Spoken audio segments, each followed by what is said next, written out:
L'objectiu era identificar els diagnòstics d'infermeria vinculats al fet de patir una migració i des de la perspectiva tant de les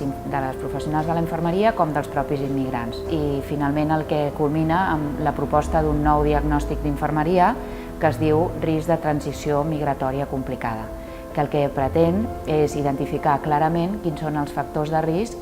que aquestes persones són vulnerables a patir, la qual cosa fa que ells s'afrontin d'una manera inadequada aquesta transició vital que significa fer una migració d'un país a un altre. Tenir un diagnòstic d'infermeria en els registres electrònics fa que les infermeres siguin més sensibles a aquest fenomen i els permet identificar molt bé quins són els factors de risc que fan que aquestes persones que tenen al davant i a qui estan tenint cura, potser per un motiu mèdic, si realment són vulnerables o no a afrontar d'una forma saludable aquest procés migratori que estan vivint.